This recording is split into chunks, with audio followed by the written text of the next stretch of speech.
क्यों हम लंबे समय तक विदेशी हथियारों पर निर्भर रहे? क्या आपको कभी ऐसा नहीं लगता भारत डिफेंस के मामले में कभी आत्मनिर्भर हो सके? आखिर ऐसा क्यों नहीं सोचा गया? अपना खुद का इंडिजिनस तंत्र विकसित करना पड़ेगा। Best defense is not to develop the border. Undeveloped border is more safe than developed border. दर्शकों, क्या कभी आपको यह ख्याल नहीं आता है कि आखिर वो भारत जो दुनिया में तमाम तकनीकी चीजों में आगे बढ़ रहा है, वो भारत जिसके पास दुनिया का बेस्ट मिसाइल प्रोग्राम है, वो भारत जो अब दुनिया भर के सैटेलाइट अपने इसरो के रॉकेट से अंतरिक्ष में भेज रहा है, हम ठेके उठा रहे हैं, टेंडर ले रहे हैं, नासा के वैज्ञानिक हमें सराहना दे रहे हैं, दुनिया का सबसे सस्ता चंद्रमा मिशन हमने कंप्लीट किया, दुनिया का सबसे सस्ता मार्स मिशन हमने कंप्लीट किया, लेकिन वो भारत जेट बनाने में अधूरा रह जाता है। वो भारत के पास अपना जेट इंजन नहीं है। हमने जो तेजस की परिकल्पना की वो 80s में की। हमने ये सोचा कि हमारे पास एक स्वदेशी फाइटर जेट होना चाहिए, इसकी परिकल्पना 80s में हुई, लेकिन फिर तेजस शामिल कब हुआ? क्या आपको कभी ऐसा नहीं लगता कि पहले ऐसा था या कुछ इस तरह के लोग दिल्ली में बैठे रहे जिनकी महत्वाकांक्षा कभी ये रही ही नहीं कि भारत हथियारों के मामले में, भारत सैन्य सामान के मामले में, भारत डिफेंस के मामले में कभी आत्मनिर्भर हो सके?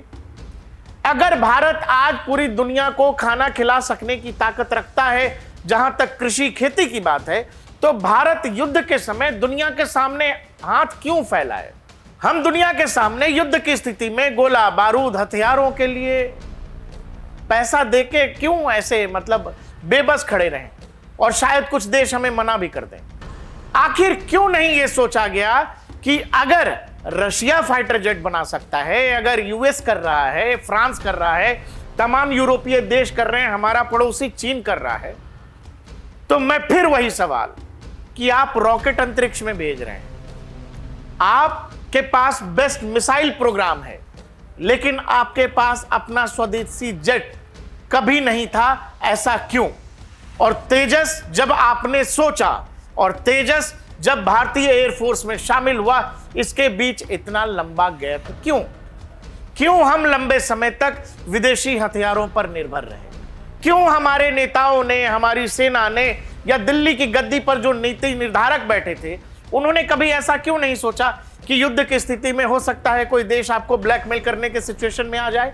अगर आप विदेशी हथियारों के बल पर युद्ध के विजय का सोच रहे हैं तो वो भूल जाइए, दुनिया ऐसी ही है। हमने आपसे वादा किया था चिनाब ब्रिज वाले वीडियो में कि हम आपसे बताएंगे कि कैसे साजिशन जानबूझकर देश के लिए जो जरूरी डिफेंस प्रोजेक्ट थे, देश की रक्षा के लिए जो जरूरी चीजें थी, कैसे देश में को रक्षा के मामले में, डिफेंस के मामले में कुछ ताकतें थी जो कभी चाहती ही नहीं थी कि यह देश कभी आत्मनिर्भर हो सके। आखिर इसका क्या कारण रहा होगा? मैं फिर कह रहा हूं, आप मिसाइल प्रोग्राम बेस्ट है, आपका सैटेलाइट प्रोग्राम बेस्ट है, बावजूद इसके आप अपना फाइटर जेट का इंजन अब तक नहीं तैयार कर सके हैं। आज भी हमें दुनिया का मुंह देखना पड़ रहा है।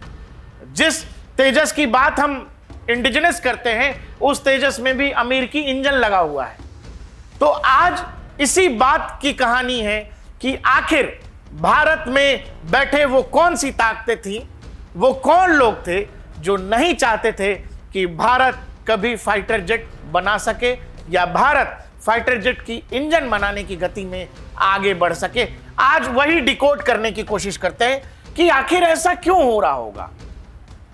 हम दुनिया में सबसे ज्यादा तेज गति से आज हाईवेज और एक्सप्रेसवेज का निर्माण कर रहे हैं। मैंने आपको बताया कि दुनिया का सबसे सस्ता मार्स मिशन हमने लॉन्च किया है, नासा वाले पागल हो गए। हमने सबसे सस्ता चांद मिशन, और उस पोल पर, चंद्रमा के उस हिस्से में हमारा चंद्रयान उतरा जहां के बारे में आज तक नासा का कोई मिशन कभी कंप्लीट ही नहीं हुआ, लेकिन हमने कर दिखाया।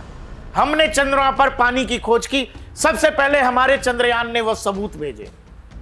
वो सब भारत कर रहा है, लेकिन हम रक्षा, जैसे ही डिफेंस का मामला आता है, रूसी फाइटर जेट, राफेल, अमेरिका का फाइटर जेट, रूसी एयर डिफेंस। आखिर ऐसा क्यों था? आखिर ऐसा क्यों नहीं सोचा गया कि आपके यहां अपना खुद का इंडिजिनस तंत्र विकसित करना पड़ेगा, जो आपके यहां HAL ही फाइटर जेट बनाती, DRDO एयर डिफेंस बनाता?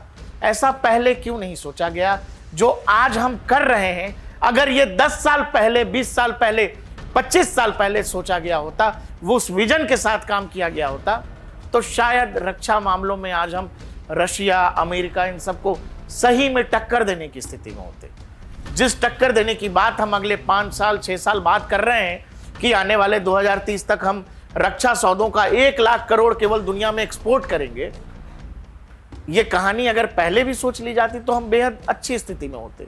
आज अगर भारतीय वायुसेना के पास 42 स्क्वाड्रन्स नहीं है तो उसका सबसे बड़ा कारण यही है कि आप विदेशी फाइटर जेट्स पर निर्भर थे।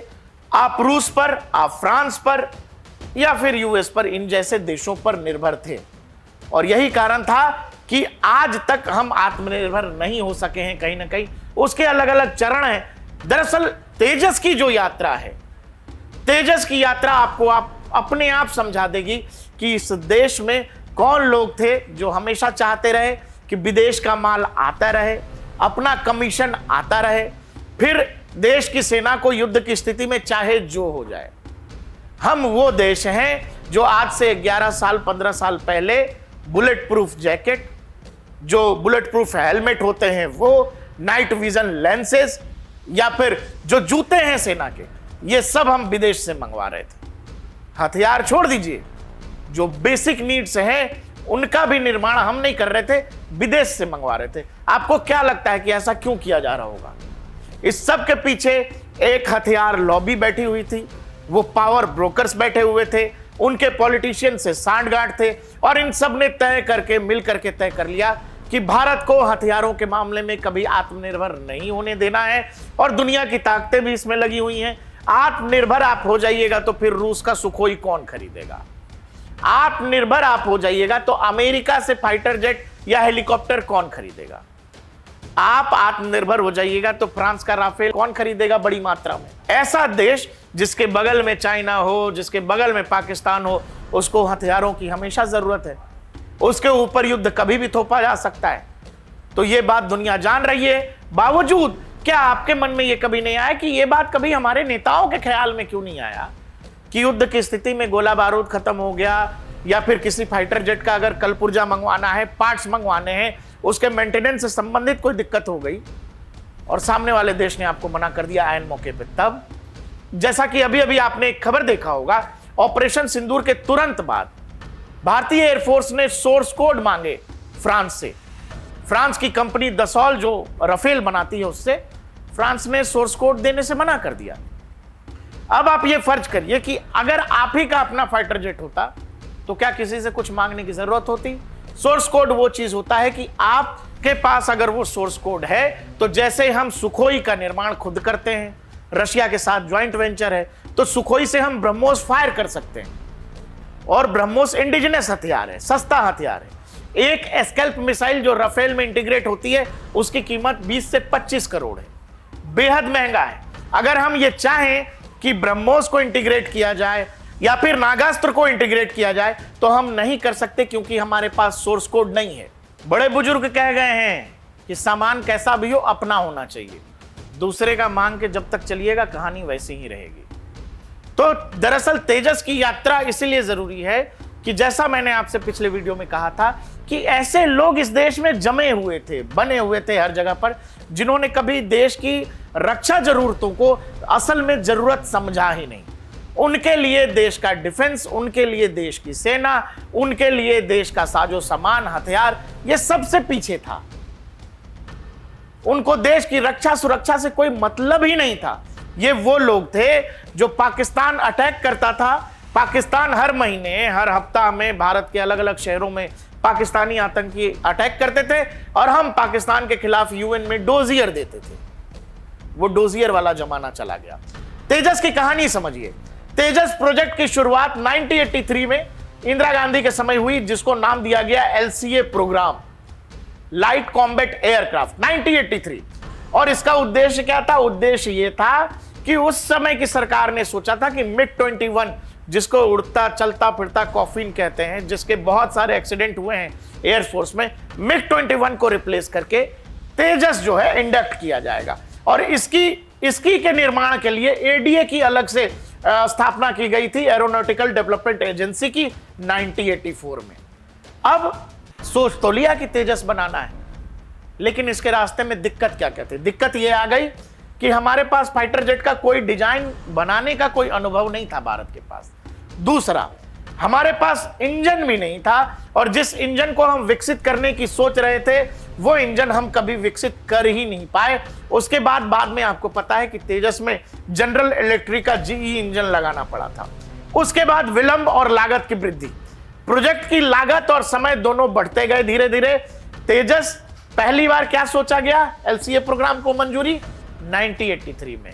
पहली उड़ान कब हुई है? 2001 में। 7, 10, 1, 17, 18 साल बाद पहली उड़ान में 18 साल का वक्त लग गया।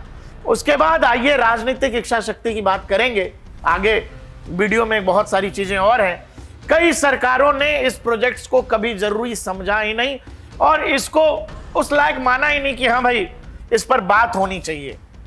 अगर आप तेजस की यात्रा देखें तो तेजस की यात्रा इंदिरा गांधी से शुरू होती हुई Rajiv Gandhi, VP Singh, Chandrashekhar, PV Narasimha Rao, HD Deve Gowda, Inder Kumar Gujral, Manmohan Singh और अटल बिहारी वाजपेयी और उनके बाद नरेंद्र मोदी पर समाप्त होती है।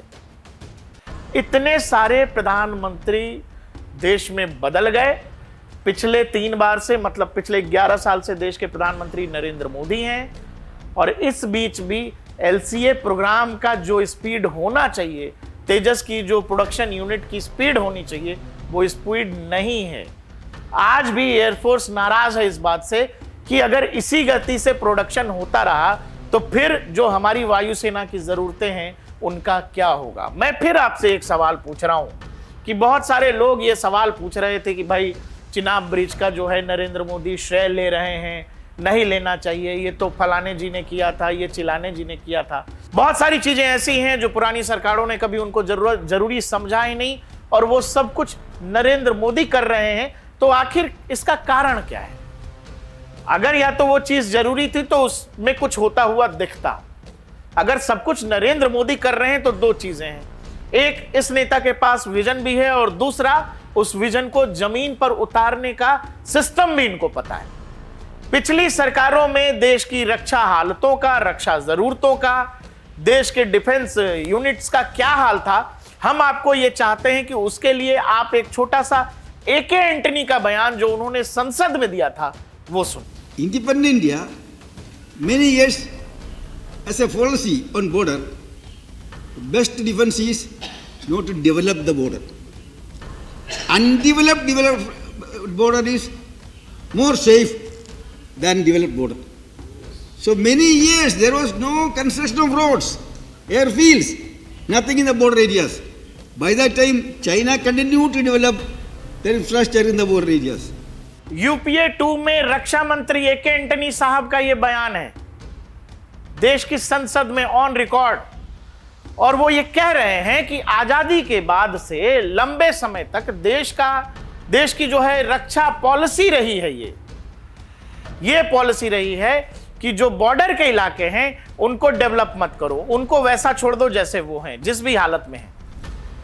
क्योंकि जो असुरक्षित इलाका है या फिर अनडेवलप्ड इलाका है वो ज्यादा सुरक्षा के लिहाज से ज्यादा अच्छा है, डेवलप मत करो। क्यों? डेवलप कर दोगे, रोड बना दोगे तो उसका इस्तेमाल दुश्मन कर लेगा, खासकर चीन कर लेगा।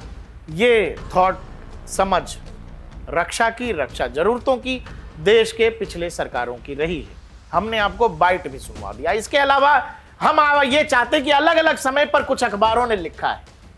AK एंटनी साहब ये कह रहे हैं 2012 में NDTV की रिपोर्ट है जिसमें कह रहे हैं कि corruption badly affects moral of defence forces. मैंने आपसे क्या कहा? एक हथियारों के अलग अलग पावर ब्रोकर्स दिल्ली में बैठे होते थे, वो तय करते थे कि एयरफोर्स को कौन सा हथियार चाहिए, किस देश से चाहिए। जिस देश से बढ़िया कमीशन या जिस विदेशी कंपनी से बढ़िया कमीशन पे बात हो गई वो हथियार देश आ जाते थे और उस पर आमतौर पे सहमति बनाने की कोशिश होती थी रक्षा मंत्रालयों के अंदर। वो अलग अलग पावर ब्रोकर्स हर पॉलिटिकल पार्टी हर सरकार में मौजूद रहे और ये तय किया, जो वो चाहे थल सेना की बात हो, वो चाहे जल सेना की बात हो, और खासकर एयरफोर्स कि जो कुछ भी चाहिए, जूता चाहिए, जैकेट चाहिए, कुछ भी, चश्मा चाहिए, हेलमेट चाहिए, देश में मत बनाइए, देश में बनाने की जरूरत नहीं है, विदेश से मंगाइए। क्यों? वहां कमीशन बंधा हुआ है। और फाइटर रूसी लीजिए, फ्रेंच लीजिए, अमेरिकी भी ले लीजिए, देश में बनाने की क्या जरूरत है? कमीशन बंधा हुआ है।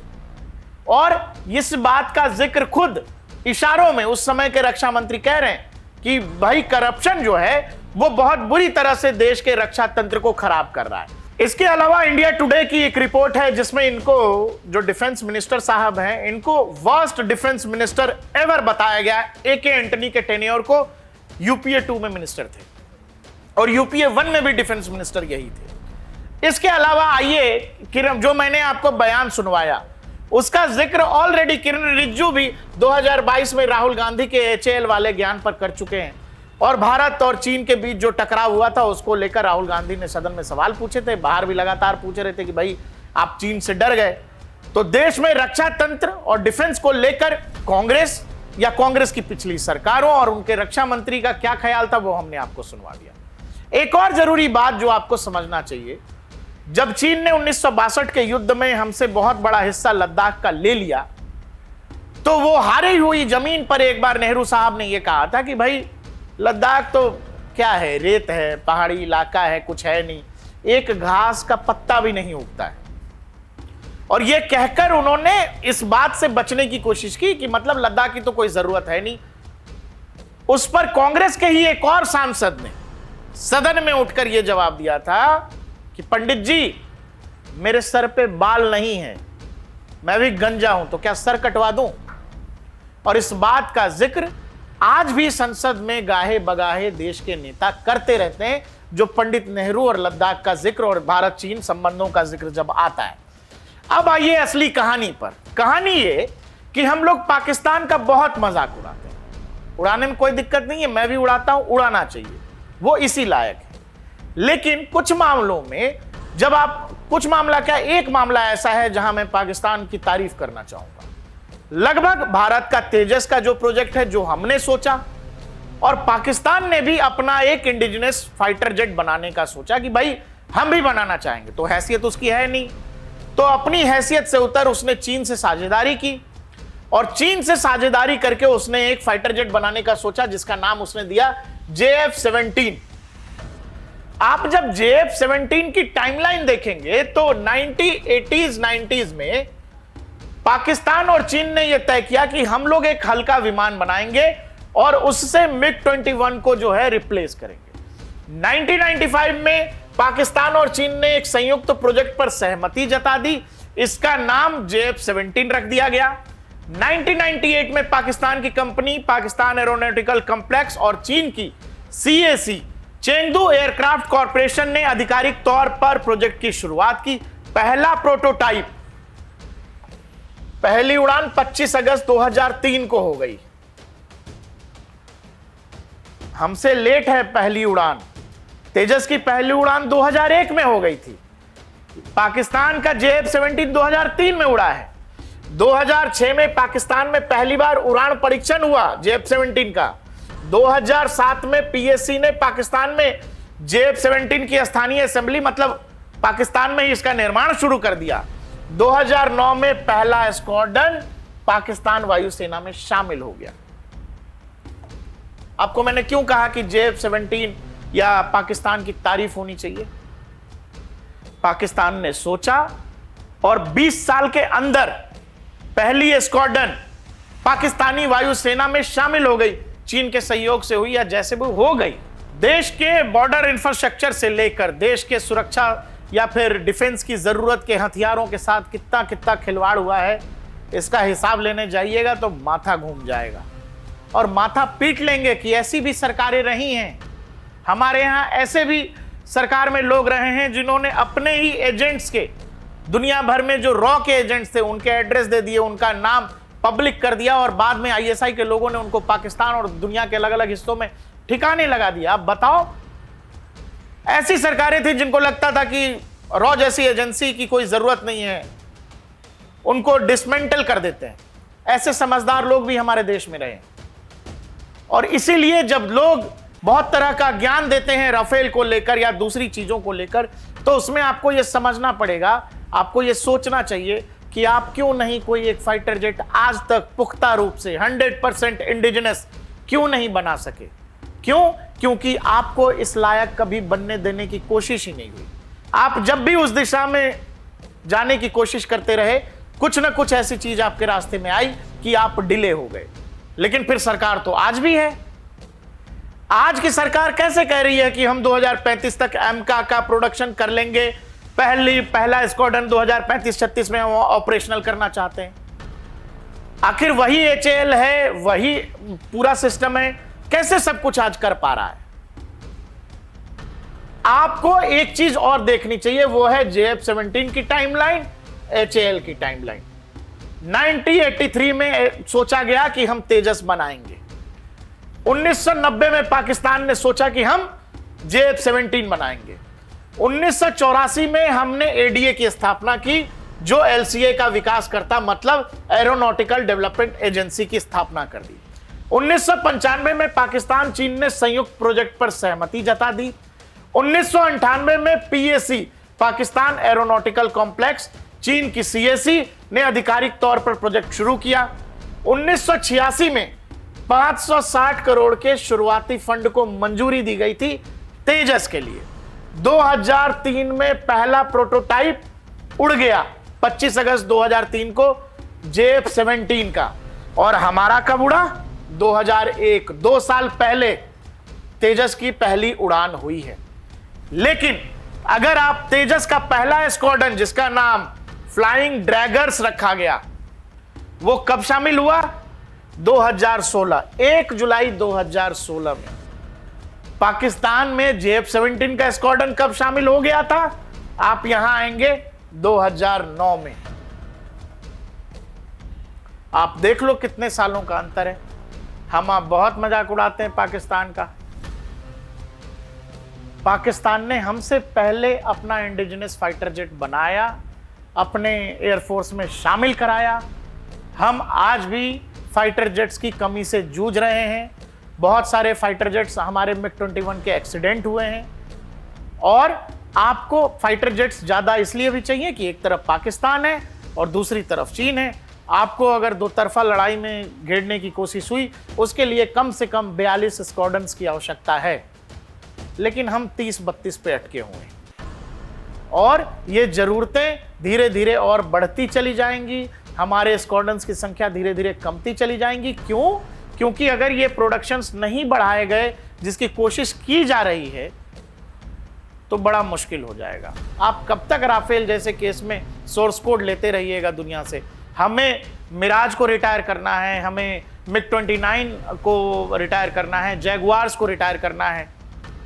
तो सबको रिटायर करके हम क्या करेंगे? हम तेजस MK1 और तेजस MK2 को उसकी जगह रखना चाहते हैं। आने वाले समय में हम सुखोइस को रिटायर करने की सोच रहे हैं और सुखोइस की जगह हम रखना चाहते हैं तेजस MK2A का जो वर्जन होगा वो इक्विवेलेंट होगा सुखोइस 30 MKIs के।